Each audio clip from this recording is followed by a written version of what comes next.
मैं सिर्फ ये बताना चाहता हूं कि ये वैसे भी मेरे ख्याल में अगर खारगे साहब जीते या मैं जीते, अंत में कांग्रेस की जीत होनी चाहिए। ये चुनाव तो कांग्रेस की मजबूती के लिए है। मुझे पता है कि कुछ लोग को ऐसे खबर या ऐसे संदेश मिल रहे हैं जो नेचुरली मेरे लिए तो कठिन होगा, लेकिन मैं उनसे भी कह रहा हूं कि देखिए, अगर आपका मन मेरे साथ, अगर आप चाहते हैं कि सब कुछ ऐसे ही निरंतर कंटिन्यू करते रहे जैसे हम कुछ सालों से देखे हैं पार्टी में, तो नेचुरली मुझे आपका वोट नहीं मिलेगा, क्योंकि मैं बदलाव क्या उम्मीदवार हूं, मैं परिवर्तन के लिए खड़ा हूं। आपको पता है कि मैंने एक मैनिफेस्टो पत्रिका निकाली, पब्लिश किया है, सबको मैं भेज रहा हूं। हमारे उद्देश्य क्या है?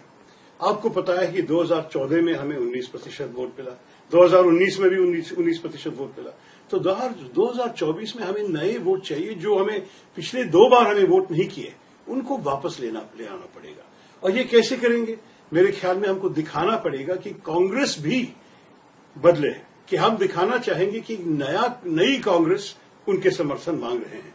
मेरे ख्याल में बहुत लोग असंतुष्ट हैं सरकार से। अब किसी से भी पूछिए कि 8.5 साल मोदी सरकार में आपकी जिंदगी कुछ बेहतर हुए क्या? जो 2014 में रोजगार के इंतजार में वोट किए मोदी जी को, उनको रोजगार मिले हैं? जब हमारे देश में रिकॉर्ड लेवल्स ऑफ ये बेरोजगारी है, महंगाई बढ़ते बढ़ते जा रहे हैं, जब इतने सारे कठिनाइयां नोटबंदी के बाद लोग महसूस किए हैं, तो लोग असंतुष्ट है, इसमें कोई शक नहीं है। लेकिन शायद वो लोग पूछ रहे हैं कि देखिए, लेकिन कांग्रेस को क्या वोट दूं, 2 बार उनको हराया। तो इस बार हम उनसे कहना चाहते हैं कि देखिए, कांग्रेस में भी एक नई ऊर्जा है। हम आए हैं बीजेपी के सारे चुनौती को फेस करने के लिए आपकी मदद के साथ। तो ये संदेश देने के लिए पार्टी के अंदर भी बदलाव चाहिए। बात यह है कि कार्यकर्ताओं को सम्मान मिलना चाहिए, उनको लगना चाहिए कि उनकी राय सुनने के लिए पार्टी तैयार है। मैं नहीं कह रहा हूं कि सारे डिसीजन हम लोअर लेवल पे ले सकेंगे। कुछ चीजें जो बूथ या मंडल में कराया जाएगा, कुछ तो जिले में, कुछ तो राज्य में, और कुछ तो दिल्ली में, ये तो होता ही है।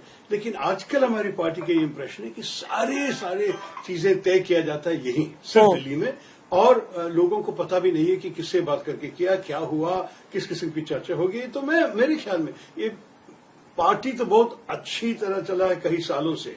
हमने 2 चुनाव भी जीते, 2009 में, 2014 में। लेकिन अभी कुछ सालों के बाद एक रिन्यूअल, एक री इन्विगोरेशन जैसे अंग्रेजी में कहते हैं, इसकी जरूरत है।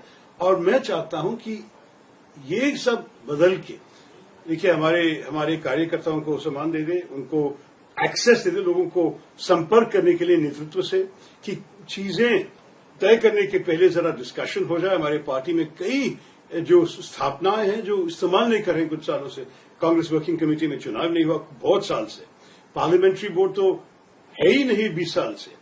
एक्चुअली खड़गे साहब और मैं तो हम दोस्त हैं, हम एक साथ काम किए हैं लोकसभा में। मैं कभी भी नहीं कहूंगा कि मैं उनके खिलाफ हूं या कोई भी दुश्मनी है हमारे आपस में। लेकिन हम सब कह रहे हैं कि देखिए, हमारे काम करने का तरीका अलग है।